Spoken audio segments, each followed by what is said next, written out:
Dňa 26. februára na našu školu zavítalo moderátorské duo televízie JOJ, Ján Mečiar a Danka Strculová, bývalá študentka Soše.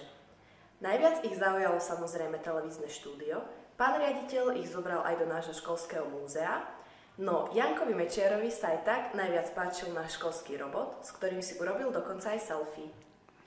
Ako ste sa dostali od elektrotechniky až do televízie? No, dobrá otázka. Ono to bolo vlastne tak, že ja som išla študovať elektrotechniku práve preto, aby som mala aj čas sa venovať trošku médiám, pretože štúdium na gymnáziu bolo veľmi časovo náročné a keďže mi matematika išla a urobila som príjmačky, tak som si to zvolila. Čiže v podstate to bolo úplne celé opačne. Áno, a viete nám opísať taký váš bežný deň pracovný? Bežný deň pracovný. Ako koho? Lebo my síce pracujeme spolu, ale máme trošičku odlišnú prácu.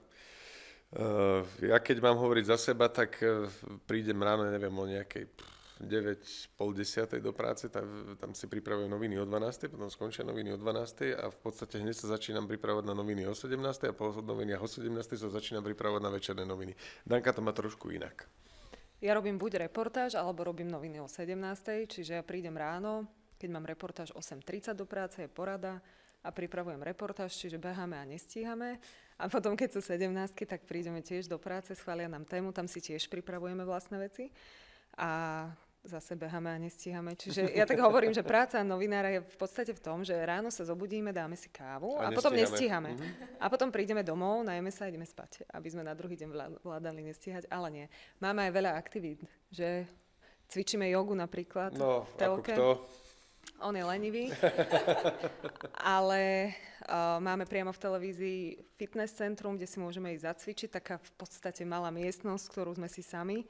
Tak šéf nám zohnal nejaké stroje, dal nám tam zrkadlá, zohnali sme si cvičiteľky, čiže tak chodívame behať, čiže je to aj zaujímavé. No. Nájde sa toho dosť. Máme tam stolný futbal, aj to si sem tam zahráme, PlayStation. Či to nemôžeme hovoriť? Nie, to má byť, to je firemná kultúra. Nie, aj taká je naša práca, že máme skvelého šéfa, už keď je toho moc a človeku ide prasknúť hlava, tak sa ideme pohrať. Takže hovoríte, že toho máte veľa. Určite nám budete vedieť povedať aj nejakú vtipnú príhodu z natáčania. Určite nie jednu.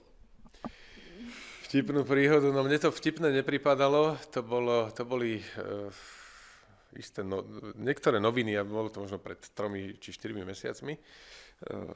Tam je to tak, že ide zvučka, povieme nejaké slovo na úvod, potom my tomu hovoríme headliny, tuším, ako sa to hovorí po slovensky. Titulky alebo niečo také hovorené. Titulky sa to volá? No to, čo hovoríme na úvod, tej krátke vety, to sú titulky, či? To má slovenský Má. Inak headline je vraj krátka správa. No? Po slovensky. Ale to nie je krátka správa.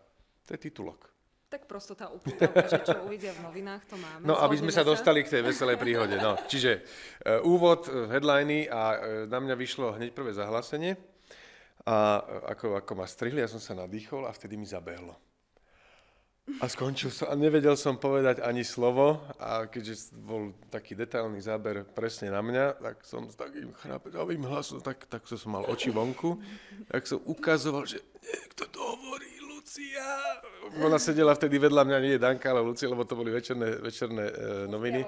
To bolo v priamom prenose, to bolo naživo. No, tak režii chvíľu trvalo, kým pochopili, že asi si nerobím dobrý deň, že to myslím smrteľne vážne. Tak ako som to odchrapčal, tak strihli na ňu a ona dohovorila to, čo som mal ja povedať. No teraz ty si na rade. Nemáš takú vtipnú asi. No mne to vtipné nepripadalo, ja som sa vtedy tak spotil, že teda najradšej by som sa zakopal hlboko pod zem. Tak ja zo živého vysielania niekedy mám problém, že keď sa mi podarí nejaký kiks, tak sa tak držím, aby som sa nerozosmiala. Aha, ale vlastne mám perfektnú príhodu. To som robila večerné správy s Ľubošom Sarnovským. A tam bolo asi 5 sekúnd na to, aby sme sa vytratili, lebo išiel hneď šport. A teraz ja som si vybrala uško, nie? Slúchadlo z ucha?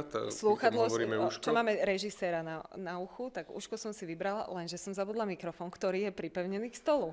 Teraz ja som sa pobrala. Mňa stavil vlastne ten kábel a už strihali športiačku. Ľuboš ma takto chytil, stlačil ma pod stôl a kľúčali sme pod tým stolom minútu, kým sme mohli vlastne normálne odísť.